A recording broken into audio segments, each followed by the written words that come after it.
నిర్మాణంలో చాలా ముఖ్యంగా గమనించాల్సిన అంశం ఒక ఇల్లు డిగ్రీస్‌కి ఉండటం ఒక ప్రధాన అంశము. లేదు డిగ్రీస్‌కి లేనప్పుడు ఆ డిగ్రీస్‌కి కటింగ్ చేసుకొని సెట్ చేసుకోవటం రెండో విధానం. పరిసరాల వాస్తు ఇంటి పక్కన ఏమున్నాయి? ఎటుపక్కున్నాయి గూతులు, నొయ్యలు, కొండలు ఇది ప్రధానం.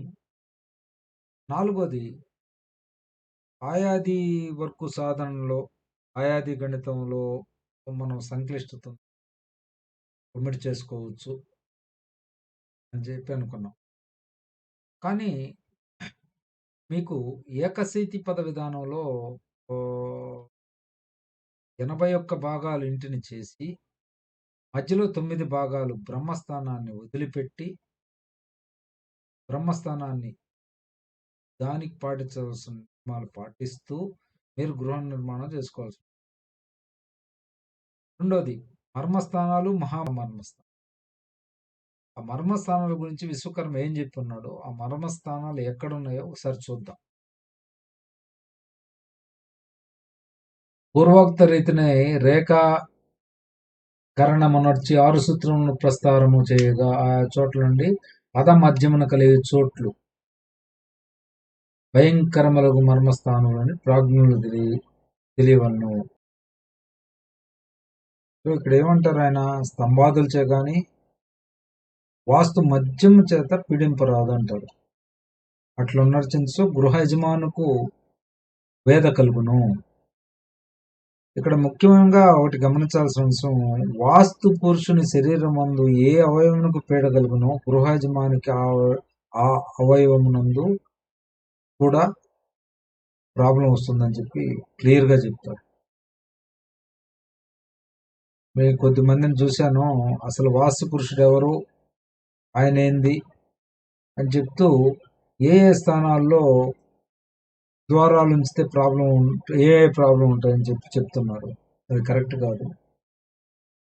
వాస్తు పురుషుడు ఈశాన్యంలో తల ఉంచి ఆయన దిగువ అవయవం నైరుతిలోకి ఉంటుంది, కాళ్ళు.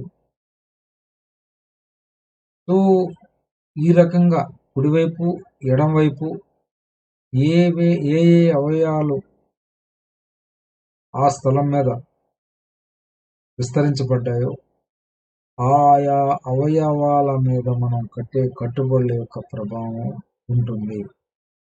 సో వాస్తు పద విన్యాసం 81 పార్ట్స్ 9x9 గ్రిడ్ చేసిన తర్వాత వాస్తు పురుషుని యొక్క ఉనికి దాని మీద ప్రసరించిన తర్వాత ఎక్కడెక్కడ మనకి మర్మస్థానాలు వస్తాయని చెప్పి క్లియర్గా అర్థమవుతుంది. ఆ మర్మస్థానాలని మనం ఖచ్చితంగా అక్కడ కట్టే టైంలో చాలా జాగ్రత్తగా దాన్ని ఆ మర్మస్థానాలని అవాయిడ్ చేయాల్సి ఉంటుంది. అది ఒకసారి చూద్దాం. ఇక్కడ చూడొచ్చు,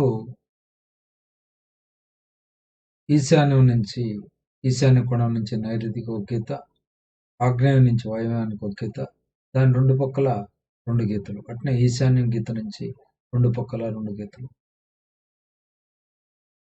సో ఏకశీతి పద విధానంలో మీకు క్లియర్గా 9x9 బాక్సులు వస్తాయి.